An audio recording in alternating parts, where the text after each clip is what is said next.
Shalom Bapak Ibu. Shalom saudara-saudara semua. Lebih mantap saudara ya sepertinya kan. Luar biasa pagi hari ini. Siapa yang bersuka cita, lambaikan tangan. Kasih lihat kanan kiri, berikan senyuman yang terbaik.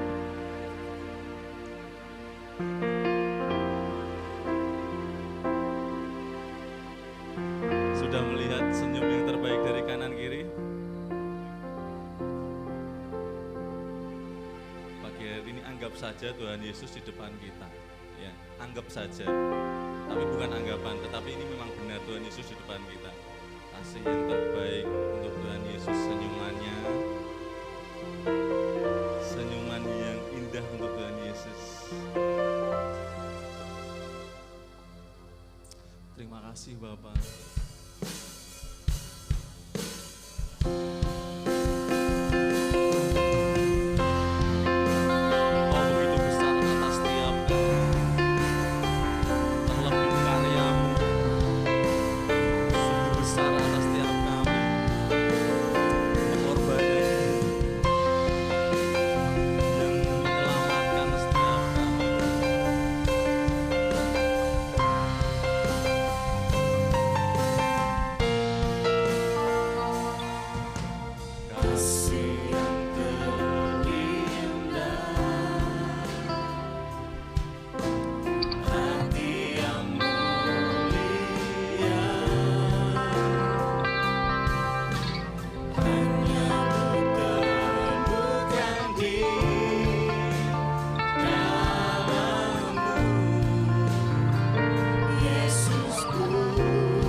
bagi setiap kami.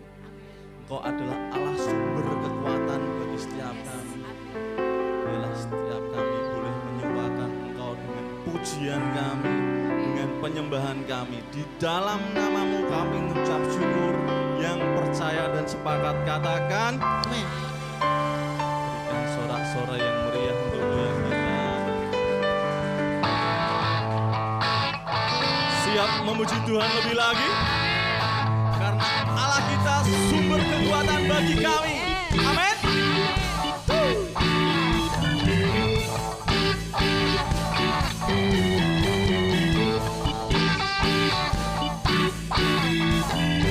Siap. Hanya Kau milikku di surga. Tiada yang lain. Tiada yang ku ingin di bumi. Hanya tak kami andalkan Tuhan. Tak ku andalkan kekuatanku. Namun yang pasti Kau tetap selamanya Allah sumber kuatku.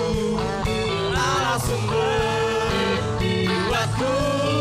Allah sumber kuatku dan bagianku selamanya. Selamanya. Saya mau mendengar lirik pertama dinyanyikan sebelah kanan saya. Oke? Hanya Kau milikku di surga. Yang kedua sebelah kiri. Oh, gak ada suaranya? Hanya Kau tak ku andalkan. Tak ku andalkan kekuatanku. Namun yang pasti Kau tetap selamanya Allah sumber kuatku. Allah sumber kuatku. Allah sumber kuatku dan bagianku selamanya. Allah sumber kuatku. Allah sumber kuatku. Allah sumber kuatku dan bagianku selamanya. Selamanya. Musik memuji Tuhan. Kita berikan tepuk tangan yang luar biasa.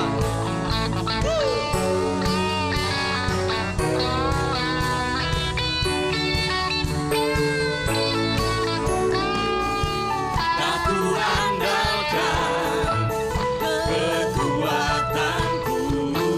Namun yang pasti apa?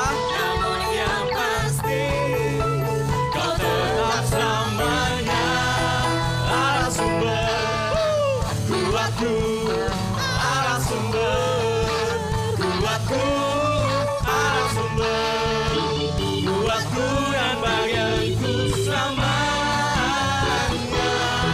Allah sumber kuatku. Allah sumber kuatku.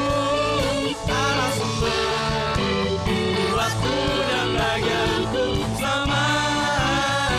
Selamanya. Selamanya.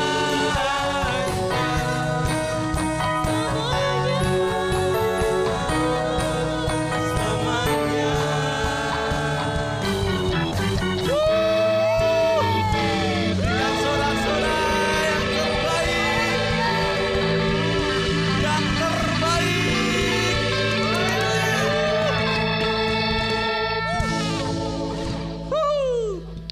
Masih ada sukacita? Masih ada sukacita? Amin. Kasih lihat kanan kiri, senyumnya mana?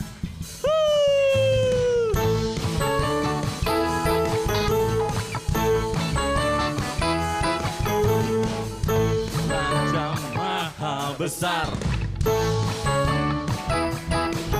Mari datang menyembah Dia. Tuhan Raja Maha Besar. Hey! Mari datang menyembah Dia.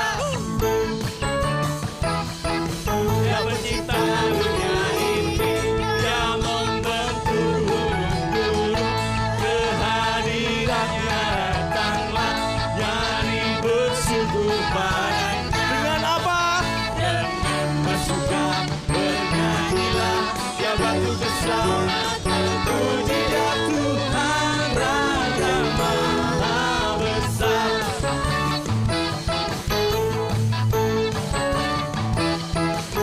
Tuhan Raja Maha Besar.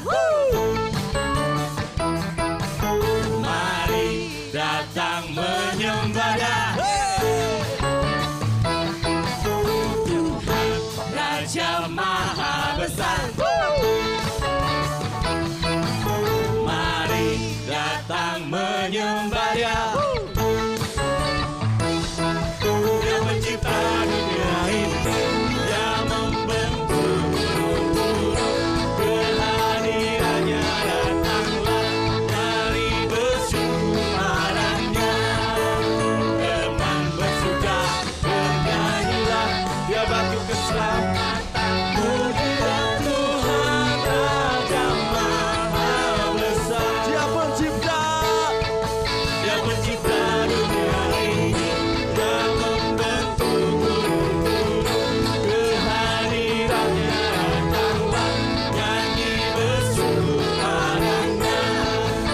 Dengan bersuka bernyanyilah, Dia batu keselamatan. Puji dia Tuhan Raja Maha Besar. Tuhan Raja Maha Besar.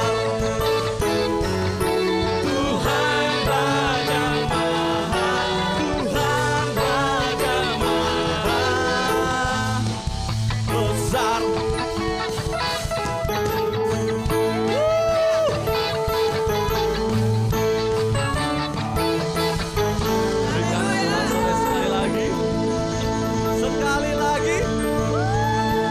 Sekali lagi yang lebih meriah.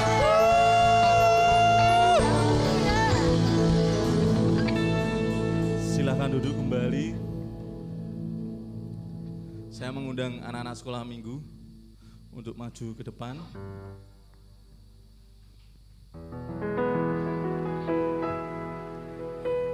Happy Ya, happy yeah.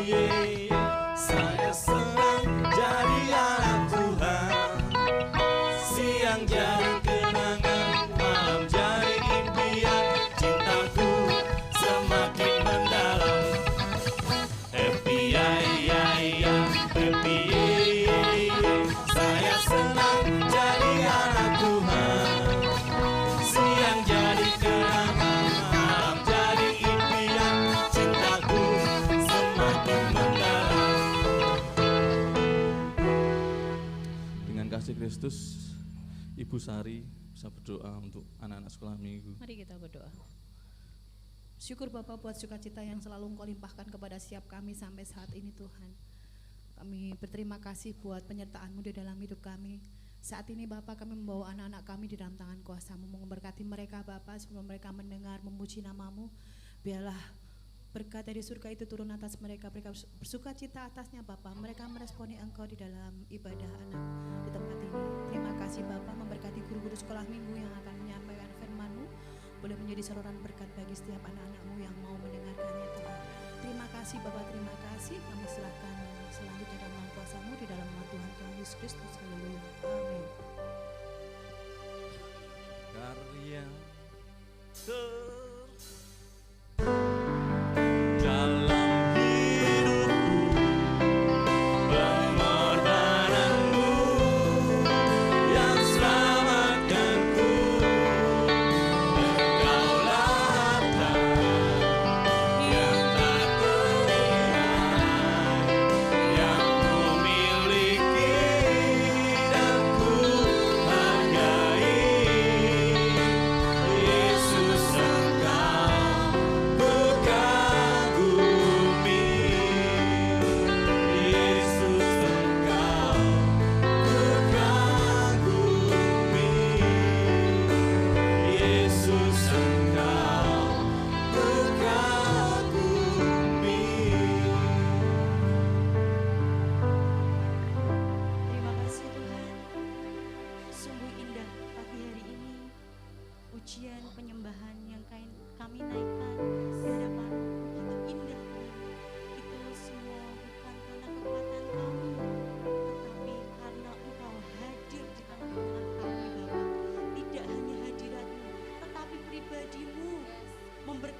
setiap kami yang hadir di tempat ini.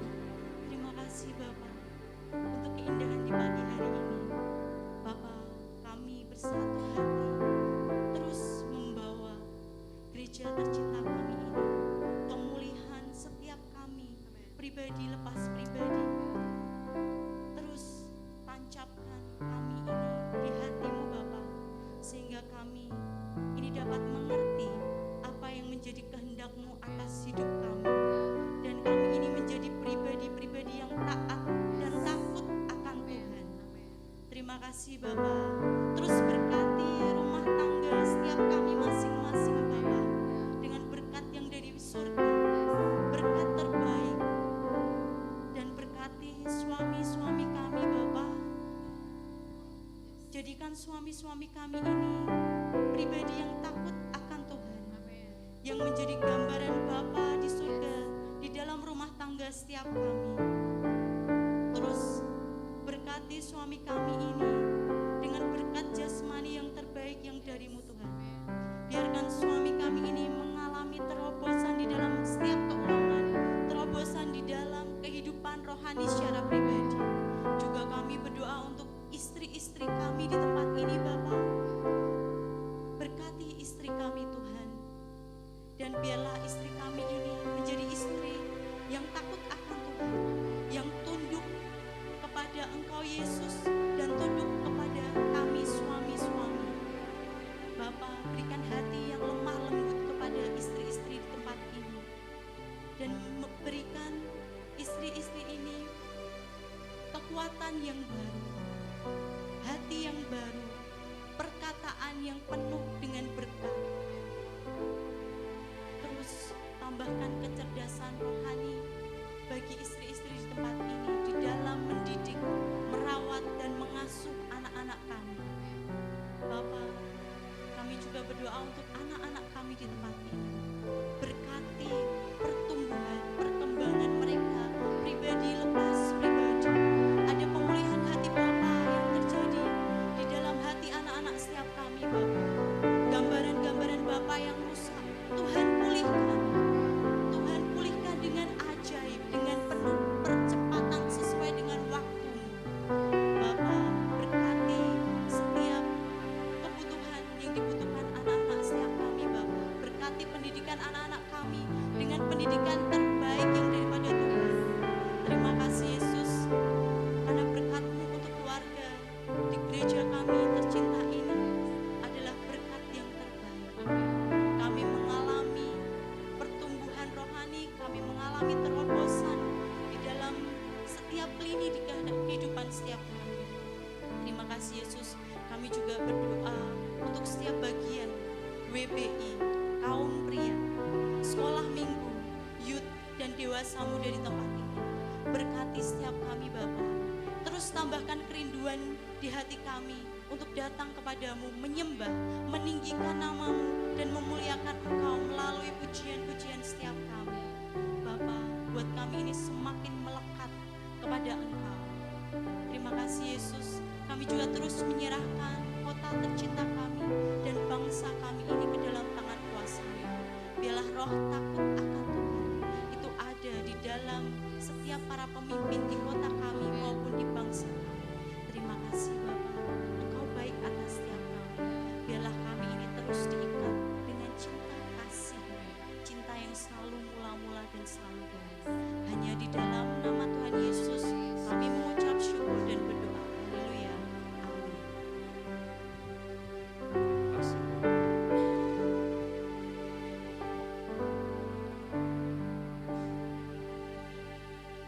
Terima kasih Yesus. Karena sungguh besar pengorbanan-Mu bagi setiap kami. Terima kasih.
Shalom Bapak Ibu, Saudara semua.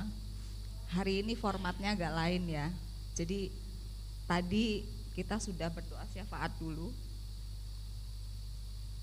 Kenapa sekarang doa syafaat ditaruh di depan? Karena biasa kalau ditaruh di belakang, jemaat itu sudah selak kepengen pulang gitu.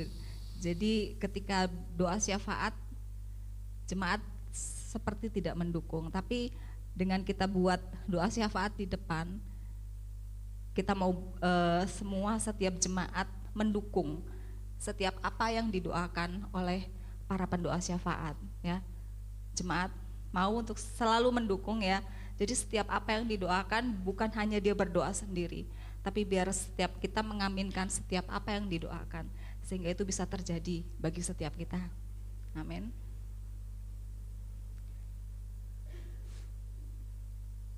Pujian hari ini banyak berkata tentang pengorbanan Yesus yang begitu besar buat setiap kita.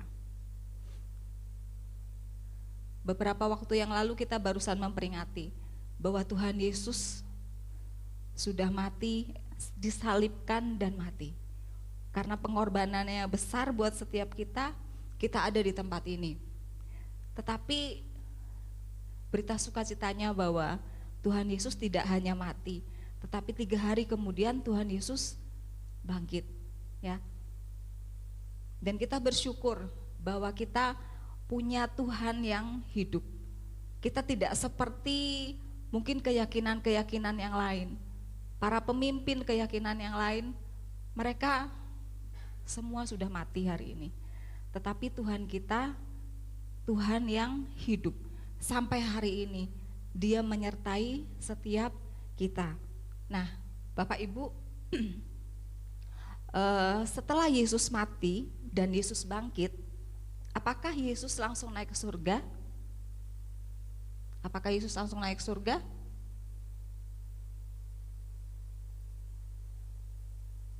Tidak. Yesus belum naik ke surga. Ketika Yesus bangkit, Yesus belum naik ke surga. Masih ada berapa hari Yesus ada di bumi sebelum Yesus naik ke surga? Ayo guru-guru sekolah minggu tahu enggak? 40 hari. Yesus masih 40 hari ada di bumi. Nah, kenapa Tuhan Yesus masih ada di bumi selama 40 hari? Yesus kunjungan. Yesus itu harus menampakkan diri kepada murid-muridnya. Karena apa? Ternyata ketika Yesus masih hidup, dia berulang kali bercerita sama muridnya bahwa dia harus mati, ya, dia harus menderita, mati, tetapi pada hari ketiga dia akan dibangkitkan. Tuhan Yesus ngomong seperti itu berkali-kali kepada murid-muridnya, tetapi murid-muridnya itu seperti lupa, seperti tidak mendengarkan apa yang diperkatakan oleh Tuhan Yesus. Ya, yang ada di dalam pikiran mereka mungkin saat itu bahwa Yesus akan menjadi raja mereka di kehidupan saat itu. Sehingga mereka mungkin tidak begitu memperhatikan apa yang dikatakan Tuhan Yesus saat itu, bahwa Tuhan Yesus harus disalibkan dan mati. Tetapi pada hari ketiga Tuhan Yesus akan bangkit. Nah, setelah Yesus benar-benar ditangkap, hampir seluruh murid-muridnya ini melarikan diri, kocar-kacir. Mereka semua ketakutan karena Yesus ditangkap. Mereka lari kenapa? Karena mereka juga takut ditangkap. Sebenarnya ada beberapa muridnya yang masih ngikuti dari belakang, ya, masih mengikuti bagaimana Tuhan itu diperlakukan dan disiksa sampai Tuhan Yesus mati. Tetapi tidak semua berani mengikuti. Hampir sebagian besar semua lari. Nah, ketika Yesus disalibkan, bisa dibayangkan bagaimana perasaan setiap murid-murid Yesus. Pasti mereka merasa, wah, apa yang selama ini aku pikirkan semuanya sia-sia. Mereka semua ngerasa seperti seperti patah hati gitu ya, seperti harapannya hilang. Yesus sudah mati. Ketika 3 hari kemudian, ketika Yesus bangkit, ada murid-murid Yesus ya, para wanita yang mengikuti Yesus, yang menjadi murid-murid Yesus itu datang untuk bermaksud merempah-rempahi mayat Yesus. Tetapi ketika mereka datang, apa yang terjadi? Kuburnya kosong.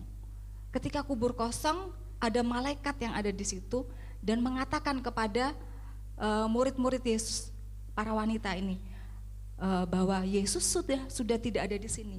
Guru sudah tidak ada di sini. Dia sudah bangkit.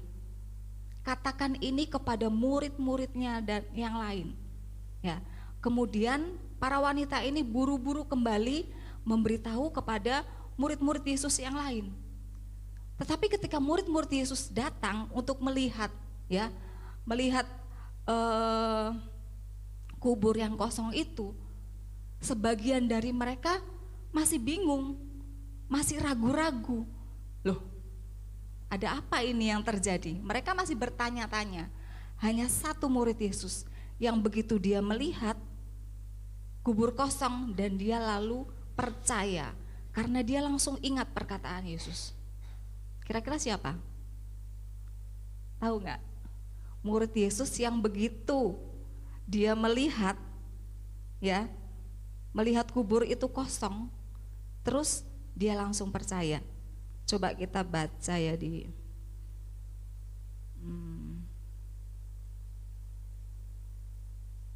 Yohanes 20 ayat 8.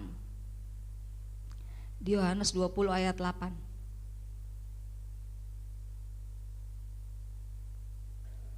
Maka masuklah juga murid yang lain yang lebih dahulu sampai di kubur itu, dan ia melihatnya dan percaya.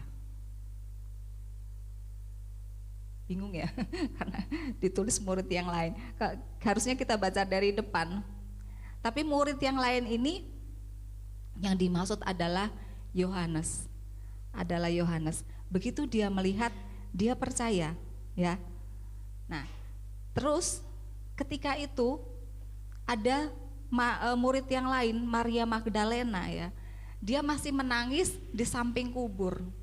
Dia merasa kok seperti ini ya, Tuhan sudah disalibkan, kok mayatnya pun tidak ada. Dia berpikir bahwa mayatnya itu diambil oleh orang-orang Yahudi. Nah, pada saat itu, itulah pertama kali Yesus menampakkan diri. Coba dibuka. Pertama kali Yesus menampakkan diri kepada, di PowerPoint. Buka di PowerPoint-nya. Ya, Yesus menampakkan diri kepada siapa? Maria Magdalena. Ini yang pertama kali. Dan Yesus mengatakan bahwa dia sudah bangkit, mengingatkan kembali apa yang dia sudah sampaikan. Dan dia bilang sama Maria untuk dia mengabarkan kepada murid-muridnya yang lain. Terus kemudian di hari itu juga, di hari Yesus bangkit, ya, murid-murid yang lain masih nggak percaya Yesus ini bangkit atau tidak. Jadi mereka pulang pun masih bertanya-tanya dalam hati, ada apa sebenarnya yang terjadi? Kenapa mayat Yesus tidak ada di kubur? Nah, ketika itu sore menjelang malam hari, menjelang petang ya, ada dua orang murid Yesus berjalan menuju ke mana? Ke Emmaus. Coba. Nah, Yesus menampakkan diri di jalan Emmaus. Ketika Yesus menampakkan diri kepada kedua murid ini masih tidak tahu siapa yang ngajak bicara mereka. Ya, saya nggak buka ayatnya ya, Bapak Ibu nanti bisa buka sendiri. Jadi sepanjang jalan Emmaus itu, menuju ke Emmaus, Yesus banyak bercerita kepada mereka. Tetapi mereka masih nggak ngerti kalau ini ada Yesus. Ketika Yesus akan melanjutkan perjalanan, mereka menyuruh Yesus untuk bersama-sama makan dengan mereka. Ketika Yesus makan bersama-sama mereka, Yesus mulai memecahkan roti. Ketika Yesus memecahkan roti, ketika itu juga selubung yang ada di mata mereka tuh terbuka. Dan mereka baru sadar, oh ternyata selama sepanjang jalan ini mereka berjalan sama Yesus. Dan ketika mereka sadar, tiba-tiba Yesus hilang, tidak ada, ya. Nah, ketika Yesus sudah tidak ada, mereka langsung merasakan sukacita karena mereka tahu bahwa Yesus sudah bangkit. Terus malam itu juga mereka segera berbalik kembali menuju ke Yerusalem. Mereka punya misi, mau mengatakan hal ini kepada murid-murid yang lain, bahwa mereka sudah ketemu Yesus. Nah, malam itu juga mereka kembali ke Yerusalem. Murid-murid Yesus yang lain ketika itu sedang berkumpul di satu tempat, semua pintu dikunci. Jendela-jendela dikunci. Karena apa? Mereka takut. Mereka takut ditangkap, masih takut ditangkap. Dan mereka juga merasa seperti hilang harapan. Kemana Yesus selama ini? Nah, pada waktu itu kedua murid ini datang ke tempat itu dan mengabarkan kepada mereka, Yesus sudah bangkit loh. Kami berbicara dengan Yesus pada waktu kami menuju ke Emmaus.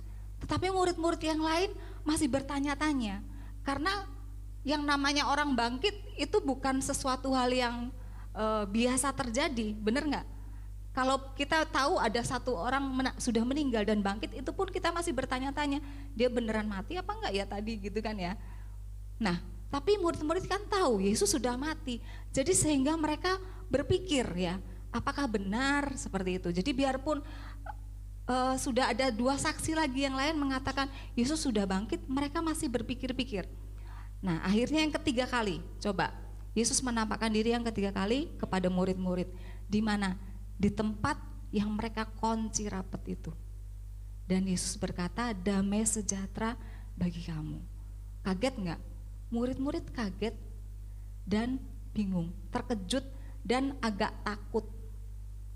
Mereka takut. Siapa ini? Jangan-jangan hantu gitu kan. Mereka takut karena mereka tahu semua pintu dikunci, kok tiba-tiba bisa ada penampakan seperti ini. Apa yang Tuhan Yesus lakukan supaya meyakinkan mereka? Tuhan Yesus nanya, kalian punya makanan enggak? Punya Tuhan, punya ikan goreng. Oh, ternyata Tuhan suka ikan goreng ya. Dikasihlah ikan goreng sama Tuhan Yesus, dan Tuhan Yesus makan di depan murid-muridnya. Baru mereka percaya. Terus Tuhan Yesus bilang, ini lihat tanganku yang berlubang paku. Ya, Tuhan Yesus mengingatkan kembali kepada murid-muridnya hari itu, dan murid-muridnya dibukakan akhirnya, dan mereka mengerti, oh iya, bahwa Tuhan sudah bangkit. Nah, tapi di antara semua murid-murid itu ternyata ada satu murid yang ketinggalan, yang nggak ada. Siapa kira-kira? Thomas. Nah, Thomas tidak ada di situ. Nah, ketika Yesus sudah pergi meninggalkan mereka, murid-murid ketika Thomas kembali, murid-murid ngomong sama Thomas, Thomas, ternyata Tuhan kita sudah bangkit. Tapi apa kata Thomas? Biarpun sebegitu banyak orang ya yang menjadi saksi bahwa Tuhan Yesus sudah bangkit, mereka bilang mereka lihat Tuhan, apa kata Thomas? Kalau aku belum mencucukkan tanganku ke bekas lubang pakunya, sekali-kali aku tidak percaya. Nah, 8 hari kemudian, Yesus menampakkan diri lagi kepada murid-murid. Murid-murid masih di tempat yang sama, di pintu yang masih tertutup. Biarpun mereka sudah ketemu Tuhan, tapi mereka masih punya rasa takut, masih takut. Ya, selanjutnya, penampakan yang selanjutnya, Yesus menampakkan diri kepada Thomas. Ya, khusus karena Yesus tahu Thomas belum percaya, dan ketika Yesus ada di depan Thomas, bisa dibayangkan seperti apa wajah Thomas. Dia kaget, ya. Dan Tuhan bilang ini, kalau kamu belum percaya, cucukkan jarimu ke lubang tanganku yang bekas paku. Dan Thomas bilang, Tuhan, aku percaya. Dan Tuhan bilang, berbahagialah setiap orang yang tidak melihat tapi percaya. Dan kita adalah bilangan orang-orang itu. Kita orang-orang yang tidak melihat, benar? Sudah pernah melihat Tuhan? Belum. Tapi kita percaya. Dan Tuhan katakan kita adalah termasuk orang-orang yang berbahagia, tidak melihat namun percaya. Nah, Alkitab mencatat hanya ada 5 kali Yesus menampakkan diri. Yang terakhir, nah setelah Yesus menampakkan diri 4 kali ya, tapi Yesus masih mau menampakkan 1 kali lagi. Karena ada 1 yang belum selesai. Di antara seluruh murid-murid, ada 1 yang membutuhkan pemulihan secara khusus dari Tuhan. Kira-kira Bapak Ibu bisa ingat gak siapa yang dilayani Tuhan Yesus paling terakhir? Siapa yang Tuhan Yesus ingin ketemu paling terakhir sebelum dia naik ke surga? Dia adalah Petrus. Kenapa Petrus? Petrus sudah menyangkal Yesus berapa kali? 3 kali. Jadi malam sebelum Yesus disalib, malam itu Yesus mengadakan perjamuan makan malam bersama murid-muridnya. Dan Yesus bilang begini, kayaknya ada di situ deh, di slide selanjutnya, Nah ini di sini. Lalu Yesus berkata kepada mereka, kamu semua akan tergoncang imanmu, sebab ada tertulis, aku akan memukul gembala dan domba-domba itu akan tercerai-berai. Akan tetapi sesudah aku bangkit, aku akan mendahului kamu ke Galilea. Kata Petrus kepada Yesus, biarpun mereka semua tergoncang imannya, aku tidak. Kata Petrus begitu. Lalu kata Yesus kepadanya, aku berkata kepadamu Petrus, sesungguhnya pada hari ini, malam ini juga, sebelum ayam berkokok 2 kali, engkau telah menyangkal aku 3 kali. Kejadian itu terjadi ketika mereka lagi makan malam. Perkiraan makan malam mungkin jam 8, jam 9 malam. Terus Yesus kan lagi ngobrol sama murid-muridnya. Setelah itu Yesus mengajak Petrus, Yohanes dan Yakobus berdoa ke Taman Getsemani. Ketika itu di Taman Getsemani akhirnya Yesus ditangkap. Ketika Yesus ditangkap, Petrus masih ada bersama-sama dengan dia. Dan apa yang Petrus lakukan? Petrus mengambil pedang dan dia sabetkan ke telinga ke telinga hamba imam besar. Lalu Simon Petrus yang membawa pedang menghunus pedang itu, meletakkannya kepada hamba imam besar dan memutuskan telinga kanannya. Nama hamba itu Malkus.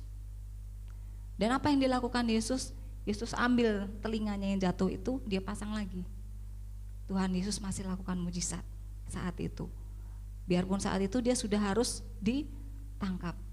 Akhirnya Yesus ditangkap, menyerahkan diri. Ya, Yesus itu menyerahkan diri. Yesus menyerahkan diri untuk ditangkap. Dan seluruh murid-muridnya malam itu juga lari. Karena mereka semua ketakutan. Tapi ada 2 orang murid yang ngikutin Yesus. Siapa? Salah satunya Petrus. Satu lagi dikatakan murid yang lain. Tidak tahu siapa murid yang lain. Yang lain itu dikatakan dia kenal dengan imam besar. Jadi dia ikut masuk ke tempat imam besar, tempat Yesus itu diinterogasi. Nah, karena dia bisa masuk, dia ngajak Petrus, yuk dia masuk ke sana, ke halaman itu. Si Petrus ikut mengendap-mengendap masuk, dia pengen tahu seperti apa keadaan Yesus saat itu. Ketika si Petrus masuk, ada seorang hamba yang bertanya kepada Petrus, kamu sepertinya murid orang itu ya? Dan Petrus kaget dan dia bilang, oh enggak, bukan saya. Itu kata Petrus. Nah, setelah itu dia ikut masuk, dikatakan malam itu sangat dingin sehingga para penjaga-penjaga itu menyalakan api unggun di halaman rumah imam besar. Ketika mereka menyalakan api unggun, Petrus pun ikut di situ.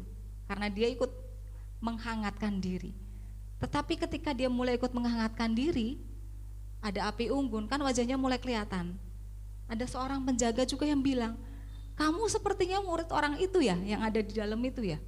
Dan Petrus bilang, enggak, aku tidak kenal dengan dia. Itu yang Petrus katakan. Terus kemudian ada satu orang lagi bilang sama Petrus, iya, aku pernah lihat kamu selalu bersama-sama dengan dia. Dan Petrus bersumpah dan mengutuk bilang apa? Aku tidak kenal sama dia. Itu yang Petrus katakan. Tetapi ketika Petrus mengatakan itu, ada di dalam Lukas ya.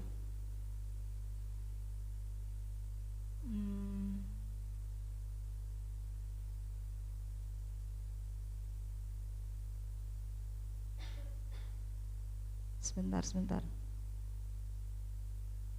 Di dalam Lukas pasal 22 ayat 60 sampai 61. Lukas 22 ayat 60 sampai 62 ding. 60. Nah, tetapi Petrus berkata, "Bukan, aku tidak tahu apa yang kau katakan." Seketika itu juga sementara ia berkata, berkokoklah ayam. Selanjutnya, lalu berparinglah Tuhan memandang Petrus.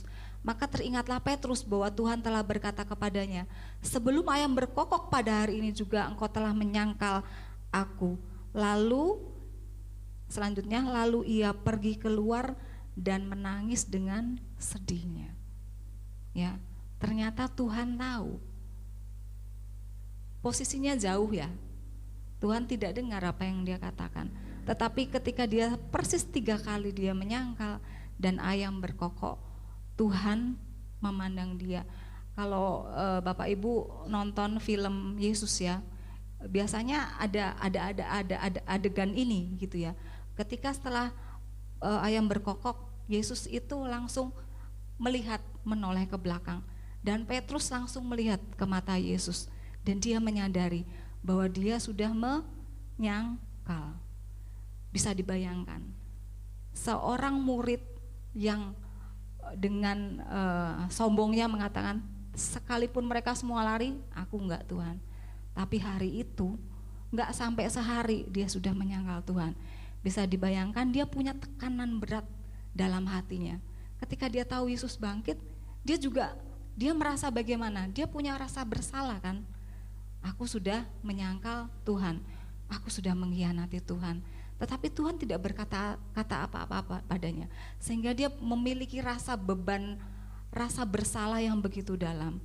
Nah, karena itu hari itu Tuhan khusus bertemu dengan Petrus, mau bertemu dengan Petrus. Kita baca di Yohanes 21. Di Yohanes 21 ayat 1. Nah, Yesus menampakkan diri kepada murid-muridnya di Danau Tiberias. Kemudian Yesus menampakkan diri lagi kepada murid-muridnya di pantai Danau Tiberias dan ia menampakkan diri sebagai berikut. Selanjutnya, di pantai itu berkumpul Simon Petrus, Thomas yang disebut Didimus, Natanael dari Kana yang di Galilea, anak-anak Zebedeus dan 2 orang muridnya yang lain. Ada berapa orang? Tunggu masih di tempat. Yang tadi. Ya, ada berapa orang? Yang tadi ayat 2. Ada berapa? Simon, Petrus, Thomas, Natanael, anak-anak Zebedeus itu ada 2 orang, Yohanes dan Yakobus. Terus 2 orang murid yang lain. Jadi ada berapa? 7. Nah, Petrus dan murid-murid yang lain, biarpun Yesus sudah menampakkan diri, ya, sudah menampakkan diri kepada mereka, mereka masih tidak tahu apa yang harus mereka lakukan tuh mereka tidak tahu. Biasanya ketika mereka masih bersama-sama dengan Yesus, mereka pelayanan kemana setiap hari dengan Yesus. Dan dalam pelayanan Yesus itu selalu diikuti oleh ribuan orang ya. Dikatakan selalu berbondong-bondong orang. Ada satu contohnya saja ketika Yesus memberi makan 5.000 orang lelaki ya. 5.000 orang laki-laki yang dikasih makan Yesus. Yang disebutkan cuma 5.000 laki-laki. Perempuan dan anak-anak tidak disebutkan.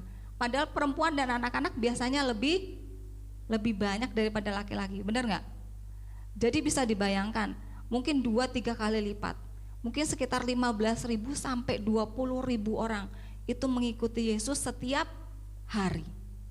Nah, murid-muridnya selalu ada di lingkungan itu setiap hari, selalu ketemu banyak orang, melayani banyak orang. Mereka tidak usah memikirkan tentang dirinya sendiri, nggak usah memikirkan tentang kehidupannya sendiri. Karena apa? Sudah pasti mereka bisa makan. Ya, ada rombongan yang mengikut Yesus, para wanita-wanita, orang-orang kaya yang melayani, ya, melayani Yesus. Mereka bisa memberikan makan juga kepada Yesus dan murid-muridnya. Jadi semuanya sudah tersedia, ya, ketika mereka melayani sama Yesus. Tetapi ketika Yesus sudah mati, mereka seperti anak ayam kehilangan induknya. Apalagi yang harus aku lakukan? Ya, mungkin mereka punya tabungan, tapi selama beberapa hari lamanya setelah Yesus bangkit, mereka nggak ada yang dilakukan. Lama-lama duitnya mungkin habis. Mereka harus tetap hidup, harus meneruskan kehidupan. Jadi apa yang dilakukan? Kata Simon Petrus ayat 3. Kata Simon Petrus kepada mereka, aku pergi menangkap ikan. Nah, Petrus adalah seorang nelayan.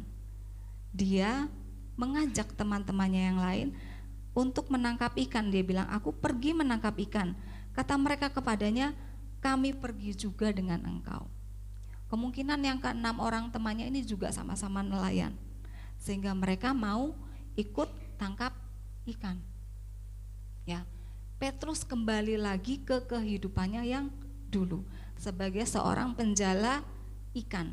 Padahal ketika pertama kali Petrus dipanggil oleh Yesus, Yesus berkata sama Petrus, engkau tidak akan menjadi penjala ikan lagi, tetapi aku akan menjadikan engkau penjala manusia. Tetapi Petrus akhirnya kembali lagi, ya, ke pekerjaannya yang semula. Dikatakan mereka berangkat lalu naik ke perahu, tetapi malam itu mereka tidak menangkap apa-apa. Selanjutnya, ketika hari mulai siang, Yesus berdiri di pantai. Akan tetapi murid-murid itu tidak tahu bahwa itu adalah Yesus. Ya, kadang-kadang kesulitan, kadang-kadang masalah, pergumulan tidak bisa membuat kita itu melihat dengan jelas bahwa Yesus itu ada di depan kita sebenarnya, sedang memandang kita, mau menolong kita. Tetapi kadang-kadang karena kita tertutup dengan kesulitan yang kita alami, kita tuh nggak lihat Yesus ada di situ. Begitupun juga murid-murid, mereka kesulitan sepanjang malam. Bisa dibayangkan, mereka hari itu mau cari ikan supaya bisa dijual ke pasar, mereka dapat uang untuk hidup mereka selanjutnya. Tapi malam itu mereka nggak dapat apa-apa, mereka nggak dapat ikan malam itu. Jadi bisa dibayangkan betapa mereka rasanya sudah capek, kecewa, ya, campur aduk rasanya. Tapi Yesus tahu apa yang jadi kesulitan murid-muridnya. Selanjutnya kata Yesus kepada mereka, hai anak-anak, adakah kamu mempunyai lauk pauk? Jawab mereka, tidak ada. Biasanya nelayan itu bawa sangu enggak? Kalau mereka nangkep ikan, biasanya bawa sangu, ya. Tapi itu mereka enggak bawa sangu, enggak punya uang untuk menyediakan makanan mereka mungkin. Mereka berharap dari ikan yang mereka tangkap, mereka bisa makan nanti. Tapi ternyata mereka enggak dapat ikan hari itu. Dan Tuhan, ya, ini Tuhan ada di pinggir pantai. Tuhan berteriak mungkin kepada mereka, adakah kamu punya lauk pauk? Dan mereka jawab, tidak ada. Selanjutnya, maka kata Yesus kepada mereka, tebarkan jalamu di sebelah kanan perahu, maka akan kamu peroleh. Lalu mereka menebarkannya dan mereka tidak dapat menariknya lagi karena banyaknya ikan. Tapi satu hal, mereka taat, padahal mereka nggak tahu kalau itu Yesus, ya. Ada suara yang mengatakan di pantai, suruh menebarkan jala di sebelah kanan, dan mereka taat. Mereka tebarkan jala di sebelah kanan. Selanjutnya, maka murid yang dikasih Yesus itu berkata kepada Petrus. Siapa murid yang dikasih Yesus? Yohanes. Dia langsung sadar. Dia bilang sama Petrus, itu Tuhan. Kenapa Yohanes ini langsung sadar? Mereka tuh sudah dekat pantai, tetapi ketika mereka menebarkan jala, mereka dapat ikan banyak. Nggak masuk akal kan? Ikan itu selalu ada di perairan yang dalam, benar nggak? Karena itu para nelayan selalu berlayar malam-malam masuk ke perairan yang dalam supaya dapat ikan, karena disitulah ikan berada. Tapi itu pagi-pagi di tepi pantai, kok ada ikan yang segitu banyak mereka dapat. Karena itu si Yohanes langsung sadar, ini mujizat. Seperti ini yang bisa lakukan cuman Tuhan. Jadi dia bilang sama Petrus, itu Tuhan. Ketika Petrus mendengar bahwa itu adalah Tuhan, maka ia mengenakan pakaiannya, sebab ia tidak berpakaian, lalu terjun ke dalam danau. Seperti biasa, Petrus ini orangnya gerasa gerusu ya, dan tidak berpikir panjang.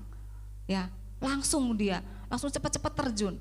Nah, selanjutnya, murid-murid yang lain datang dengan perahu, karena mereka tidak jauh dari darat. Hanya kira-kira 200 hasta, dan mereka menghela jala yang penuh ikan itu. 200 hasta saya hitung, ternyata hanya 90 meter. Berarti dekat kan sama pantai, nggak sampai 100 meter. Selanjutnya, ketika mereka tiba di darat, mereka melihat api arang dan di atasnya ikan dan roti. Yesus sudah menyediakan. Ya, bisa dibayangkan semalaman mereka lapar pasti. Ya, mereka menjala ikan dan tidak dapat apa-apa. Nah, ketika mereka sampai di darat, Yesus menyediakan kebutuhan pokok mereka, yaitu apa? Makanan. Selanjutnya, kata Yesus kepada mereka, bawa beberapa ikan yang kamu tangkap itu. Selanjutnya, Simon Petrus naik ke perahu lalu menghela jala itu ke darat, penuh ikan-ikan besar. 153 ekor banyaknya, dan sungguh pun sebanyak itu jala itu tidak koyak. 153 ikan-ikan besar. Kategori ikan besar dia minimal di atas 10 kilo. Sekarang hitung-hitungan kasar, 1 kilo ikan gurame berapa di pasar? Hah? Yang biasa belanja? Hah? 30. Hah? 30 40 ribu 1 kilo. Ya, berarti kalau satu ikan besar 10 kilo, satu ikan itu bisa 400 ribuan ya.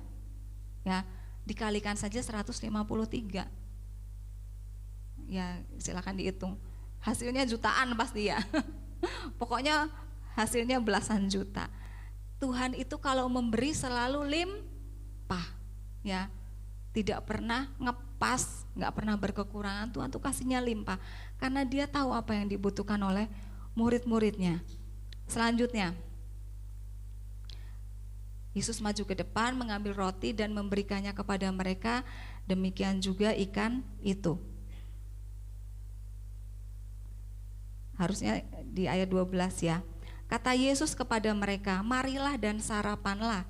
Tidak ada di antara murid-murid itu yang berani bertanya kepadanya, siapakah engkau? Sebab mereka tahu bahwa ia adalah Tuhan.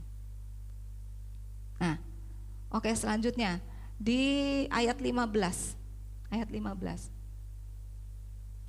Sesudah sarapan Yesus berkata kepada Simon Petrus, Simon anak Yohanes, apakah engkau mengasihi aku lebih daripada mereka ini? Jawab Petrus kepadanya, benar Tuhan, engkau tahu bahwa aku mengasihi engkau. Kata Yesus kepadanya, gembalakanlah domba-dombaku. Inilah saat Yesus memulihkan hati Simon.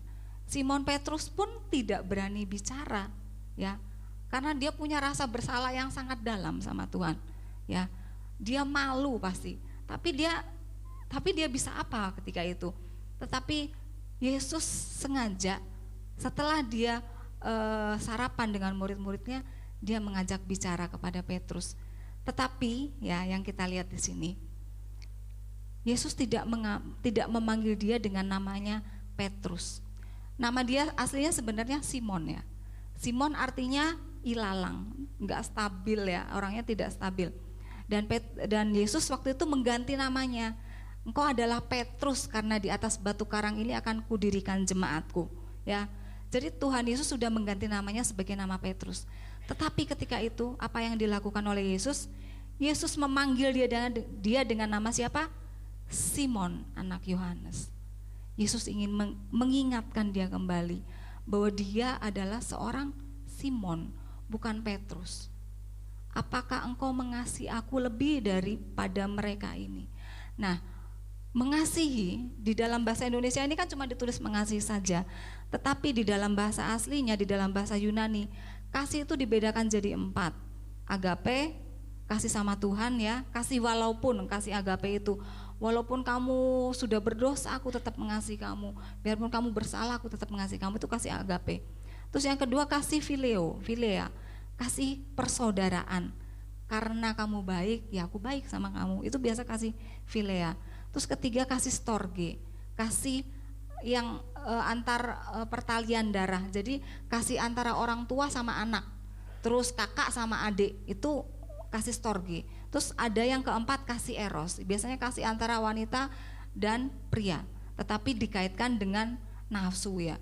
Nah, saya tidak akan bahas yang lain, saya hari ini mau bahas tentang kasih yang disebutkan Yesus di sini. Yesus berkata begini, Simon anak Yohanes, apakah engkau agape kepadaku? Masih di ayat 15. Masih di ayat 15.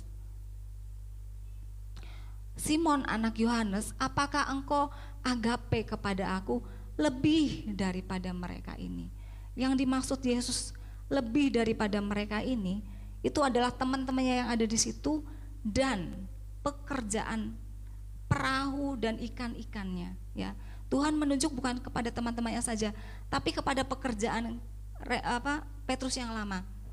Apakah engkau agape kepadaku lebih dari teman-temanmu, lebih dari pekerjaanmu?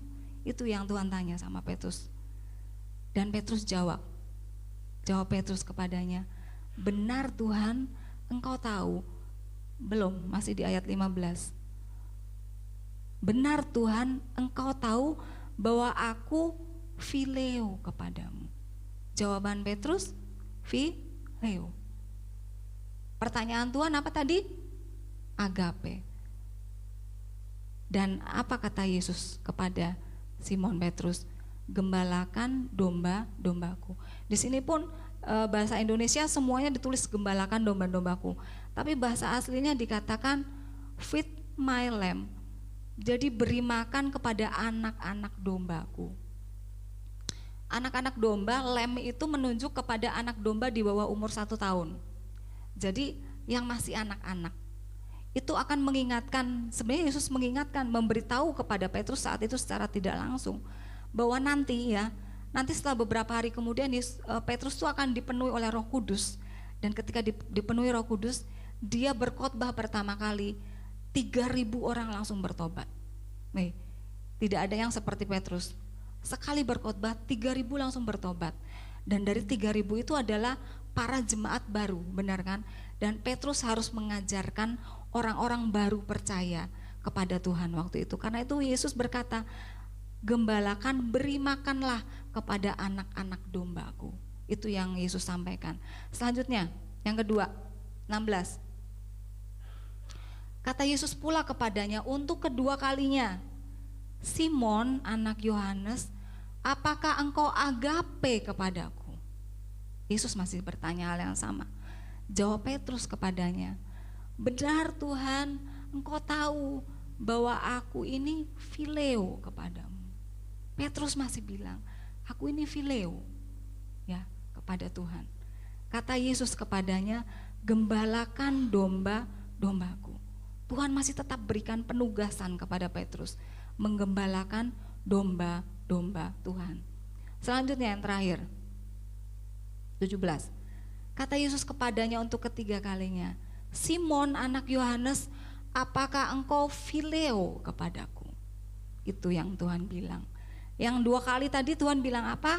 Agape. Tapi yang ketiga kali Yesus tahu bahwa Simon tidak sanggup untuk agape kepada Tuhan. Karena itu dia menyangkal Tuhan. Kalau dia agape kepada Tuhan, dia tidak akan menyangkal Tuhan saat itu. Benar nggak? Tapi karena dia tahu kadar kasih Kristus, kasih Petrus masih kadar kasih Fileo. Jadi dia menurunkan standarnya. Simon anak Yohanes, apakah engkau Fileo kepadaku? Maka sedih hati Petrus karena Yesus berkata untuk ketiga kalinya, apakah engkau Fileo? Tapi yang ketiga kali Fileo. Dan dia berkata kepada Tuhan, Tuhan, engkau tahu segala sesuatu. Engkau tahu bahwa aku cuman bisa Fileo.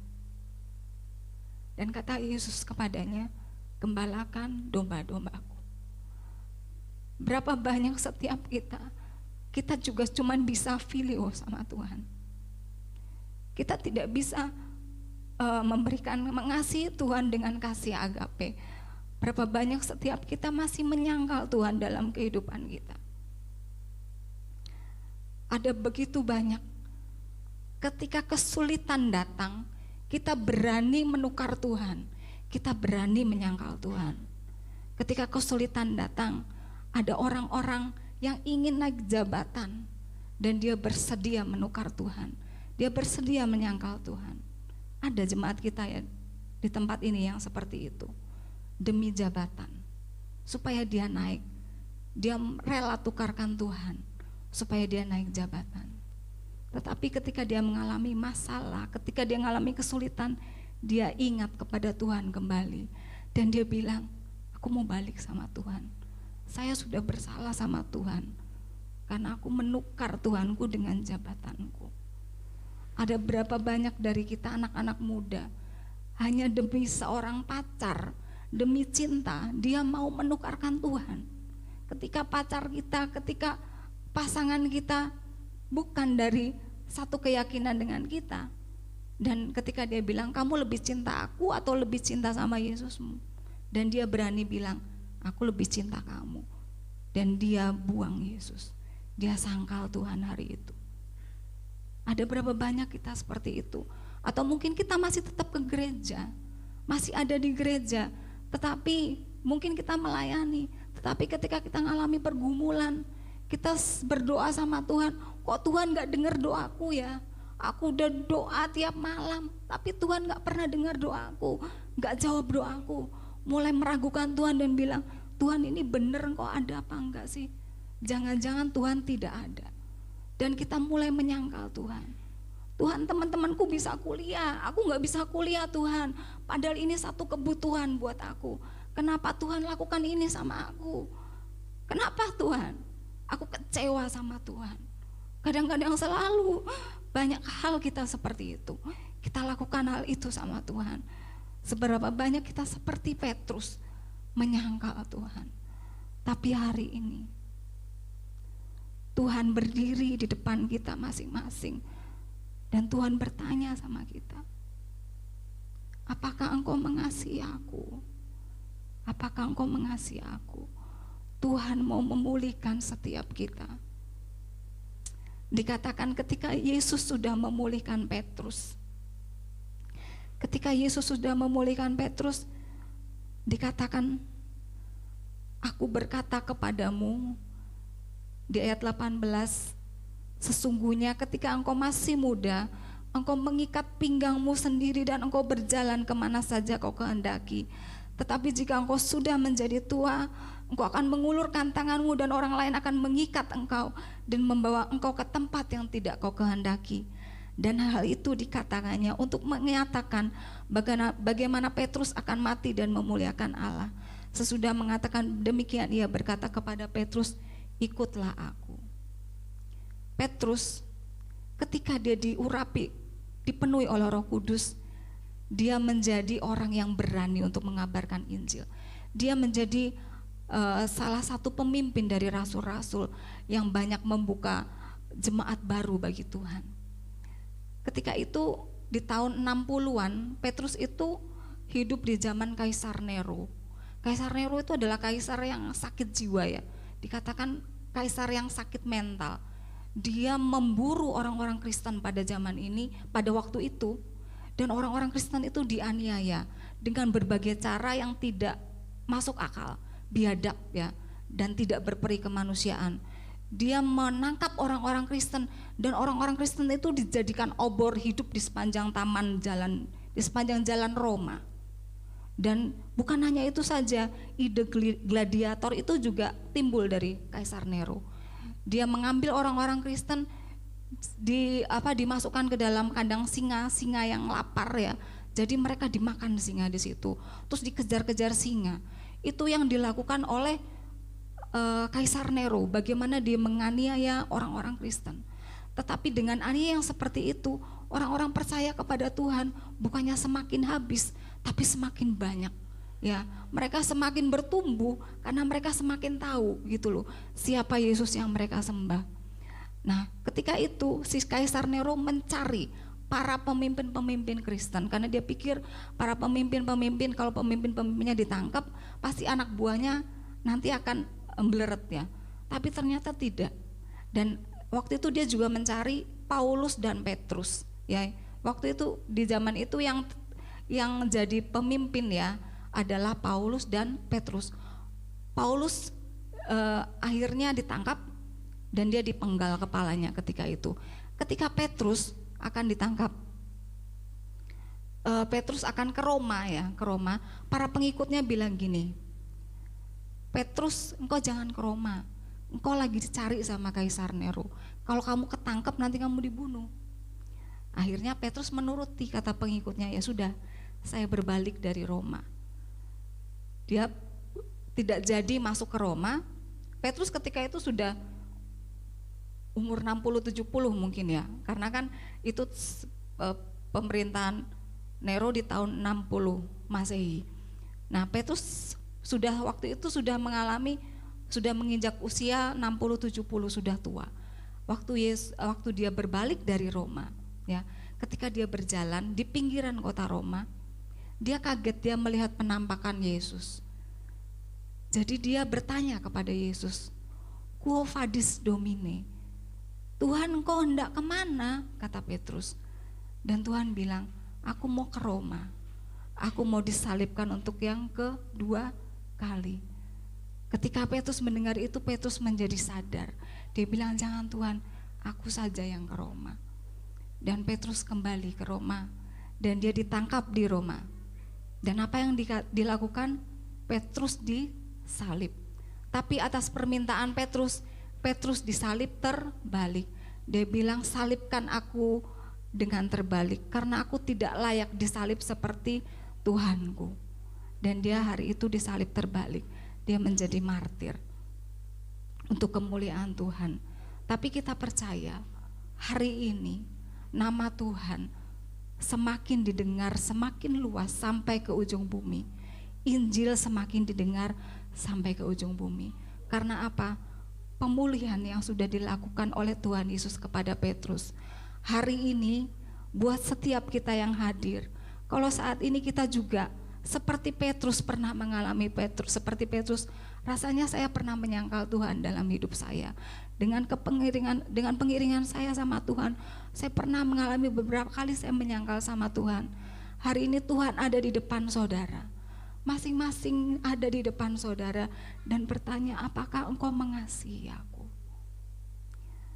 Mari kita tutup mata dan kita akan berdoa. Saya minta para pemain musik semua maju ke depan. Kita berdoa. Tuhan ada di sini, ada di depan setiap kita dan bertanya, apakah engkau mengasihi aku? Dan apakah setiap kita mau menjawab seperti Petrus, Tuhan, engkau tahu aku mengasihi engkau.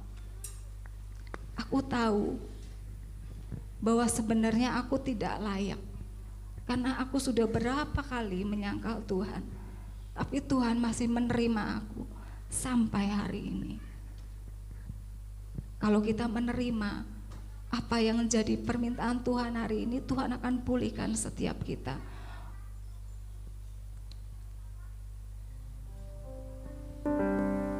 Saya minta singer saja yang menyanyi. lagu ini berkata, dalam setiap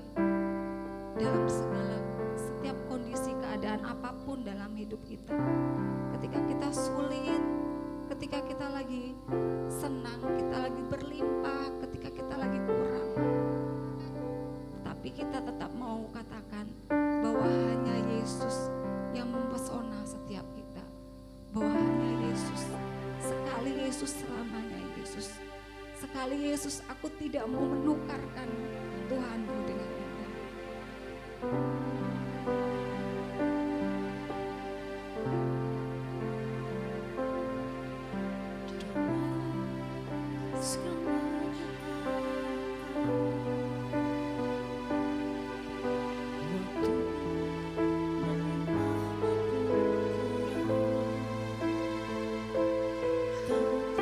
Yesus yang mempesona hatiku.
kasih kepada mereka yang membutuhkan.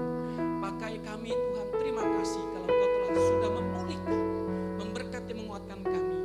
Engkau juga akan memakai kami menjadi berkat dimanapun kami berada. Kami terima Tuhan segala pemulihan, segala kekuatan, penghiburan yang daripadamu hari ini. Terima kasih.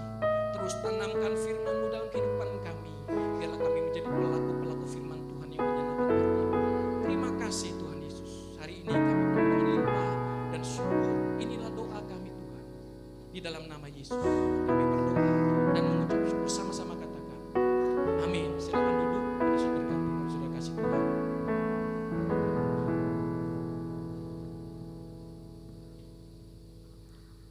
Bapak Ibu diberkati pada pagi hari ini. Terima kasih untuk Ibu Gembala CDP Evelyn Rena. Luar biasa, kami semua terberkati dengan berkat rohani yang luar biasa. Mungkin pagi hari ini ada jemaat yang baru pertama kali hadir, mungkin bisa melambaikan tangan. Luar biasa. Kita semua jemaat-jemaat yang setia, kita selalu berdoa, kita selalu dikuatkan. Amin.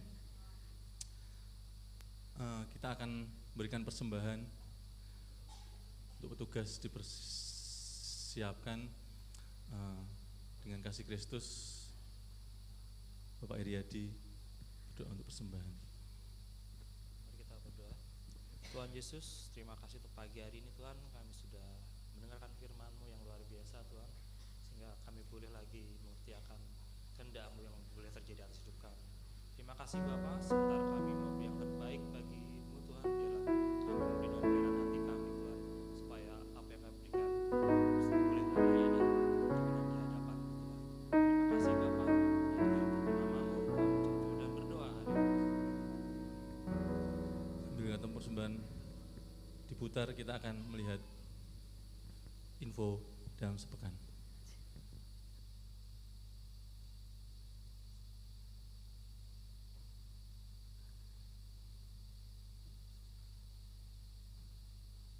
Shalom, berjumpa lagi dengan saya.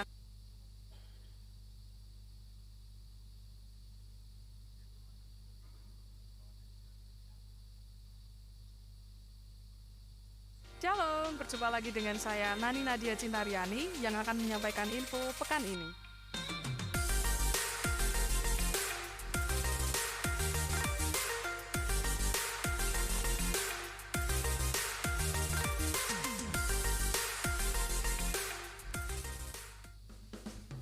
Hai Victorious Youth, jangan lupa untuk hadir dalam Fellowship Youth yang akan diadakan hari ini setelah ibadah selesai. Harus datang ya, karena kali ini kita akan membahas tentang berani mengampuni. Sampai jumpa.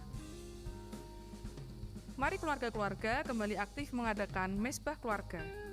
Mesbah keluarga dapat diadakan bersama dengan teman, keluarga, ataupun tetangga terdekat. Bila membutuhkan pendampingan, dapat menghubungi Pendeta Muda Nathanael Kristanto. Rumah doa diadakan setiap hari Rabu pada pukul 11 sampai 12 siang di gereja. Ibadah Pondok Daud diadakan pada hari Kamis, tanggal 4 Mei 2023, pukul 6:30 malam di gereja. Doa persiapan ibadah raya diadakan setiap hari Sabtu, pukul 11 sampai 12 siang di gereja. Saldo renovasi per 26 Februari 2023 adalah sebesar Rp2.284.961. Masih dibuka kesempatan untuk memberikan persembahan renovasi untuk kelanjutan tahap 3 dan 4. Tahap selanjutnya untuk membangun lobi gereja dan renovasi ruang sekolah minggu dengan perkiraan budget sebesar Rp70 juta. Hendaklah masing-masing memberikan menurut kerelaan hatinya, jangan dengan sedih hati atau karena paksaan, sebab Allah mengasihi orang yang memberi dengan sukacita. Untuk membantu budget kegiatan Paskah dan Natal 2023, kita akan menabung per keluarga tiap bulan agar tidak memberatkan.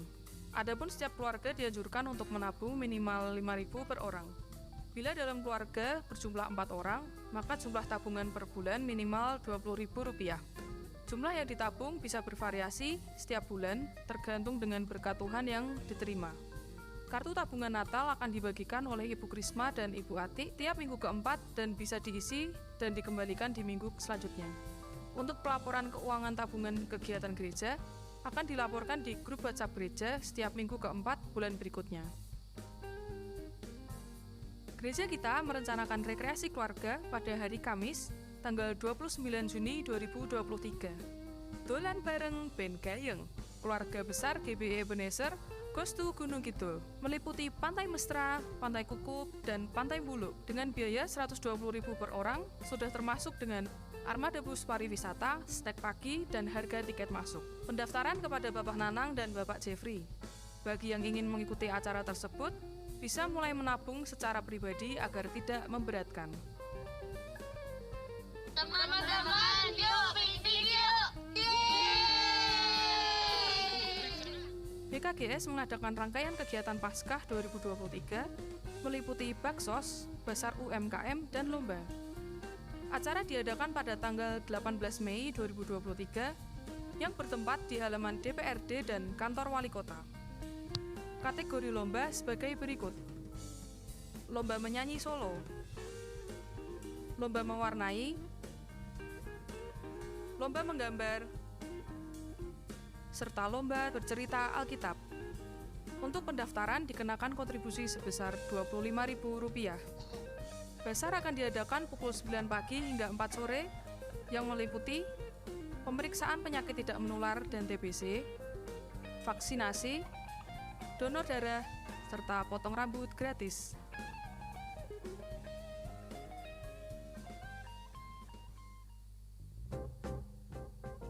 Kami mengucapkan selamat ulang tahun kepada Bapak Nathanael Rangga Immanuelo pada tanggal 26 April. Belvania Alexa Dwi Winarno pada tanggal 27 April. Dan Bapak Yohanes Joko Marino pada tanggal 28 April. Kiranya diberikannya kepadamu apa yang kau kehendaki dan dijadikannya berhasil apa yang kau rancangkan. Sekian info pekan ini. Tahun 2023 adalah tahun menanti-nantikan Tuhan. Selamat hari Minggu, Tuhan Yesus memberkati.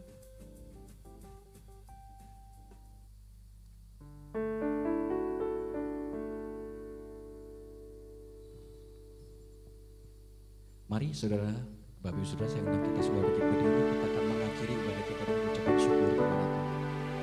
Sekali Yesus selamanya Yesus, harapanku takkan hilang,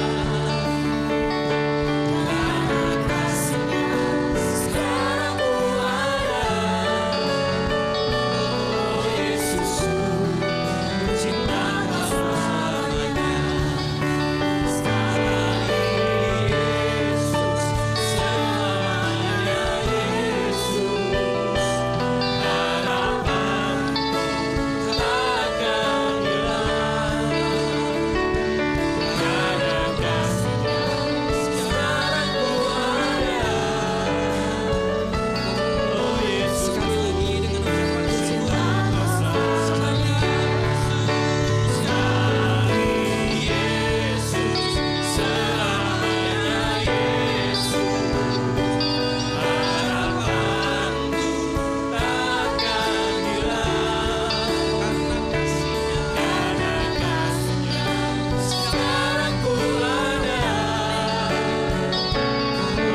Yesus, karena kasih-Mu kami ada, karena kasih-Mu sekarang ku ada. Oh Yesus, cintamu Yesusku, oh Yesus, cinta tak selamanya. Berikan tepuk tangan Haleluya. Hati kami limpah dengan ucapan syukur Tuhan, karena Engkau tetap mengasihi setiap kami. Terima kasih buat pemulihan, buat kepercayaan terus Tuhan nyatakan bagi kami. Kami bersyukur buat ibadah hari ini, buat lawatan-Mu Tuhan, buat kasih-Mu yang dilimpahkan bagi kami. Biarlah sebentar kami boleh undur diri dari tempat ini, kami pulang ke rumah kami masing-masing, kami melakukan aktivitas kami dengan terima berkat yang berlimpah daripada Engkau.